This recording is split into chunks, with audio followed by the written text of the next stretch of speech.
اس ذات کی قسم جس نے آپ کو حق ساتھ مبعوث فرمایا ہے، میں سچا ہوں، اور اللہ تعالیٰ ضرور ایسی آیتیں نازل فرمائے گا جن سے میری پیٹھ کو حد سے بچا لے گا۔ چنانچہ حضرت جبرائیل علیہ السلام یہ آیتیں لے کر نازل ہوئے۔ وہ لوگ جو اپنی بیویوں پر تہمت لگاتے ہیں سے لے کر اگر وہ سچا ہے تک سورہ نور یعنی 6 سے آیت نمبر 10 آیات نازل ہونے کے بعد ہلال رضی اللہ عنہ آئے اور لیان کیا۔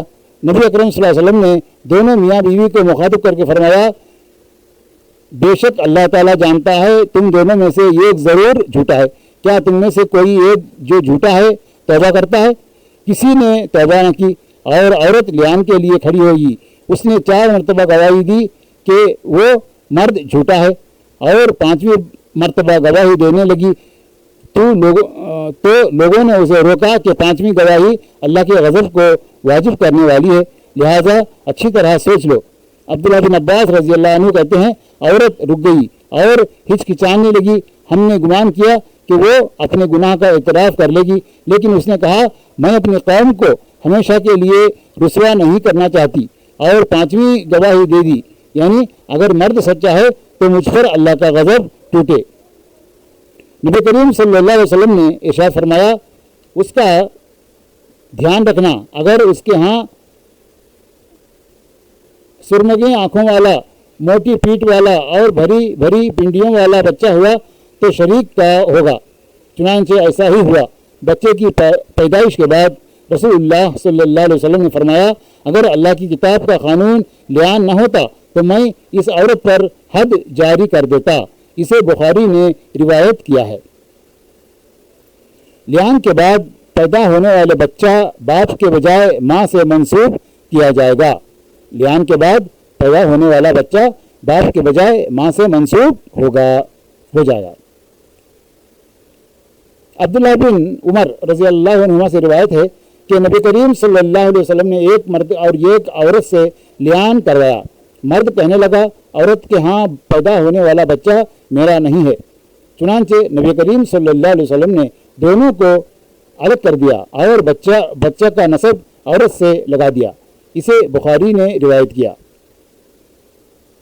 لیان کے بعد الگ ہونے والا مرد اور عورت دوبارہ کسی صورت نکاح نہیں کر سکتے، یعنی لیان کے بعد الگ ہونے والا مرد اور عورت دوبارہ پھر سے کسی بھی صورت سے نکاح یعنی شادی نہیں کر سکتے، یعنی ایک دوسرے سے۔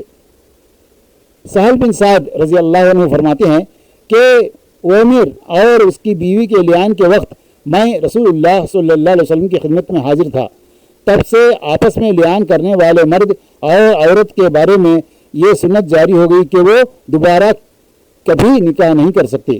اسے ابو داود نے روایت کیا ہے۔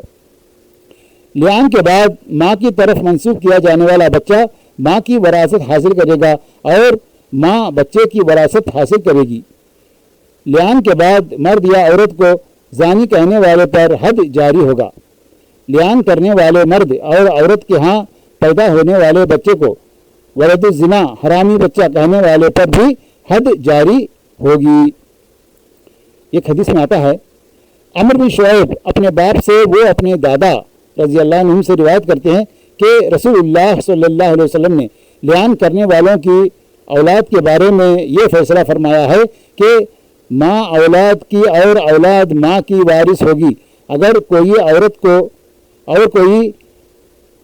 عورت کو زانیہ کہے گا تو اسے 80 کوڑے مارے جائیں گے، اور جو اولاد کو ولد الزنا حرامی کہے گا اسے بھی 80 کوڑے مارے جائیں گے۔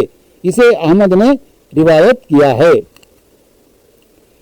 اس کے بعد مرد اور عورت کے درمیان جب تک لیان نہ ہو تب تک بچہ باپ کی طرف ہی منسوب ہوگا۔ ایک حدیث میں آتا ہے، ابو ہریرہ رضی اللہ عنہ سے روایت ہے کہ نبی کریم صلی اللہ علیہ وسلم نے فرمایا، بچہ بیوی والے کا ہے اور زانی کے لیے پتھر ہیں۔ اسے نسائی نے روایت کیا ہے۔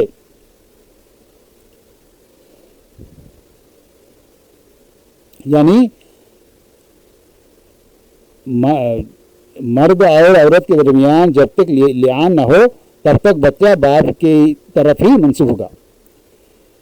تو اس حدیث میں الولد الفراش وللآہر الحجر، یعنی اس حدیث میں ابو ہریرہ رضی اللہ عنہ سے روایت ہے کہ نبی کریم صلی اللہ علیہ وسلم نے فرمایا بچہ بیوی والے کا ہے یعنی شوہر کا ہے اور زانی کے لیے پتھر ہیں۔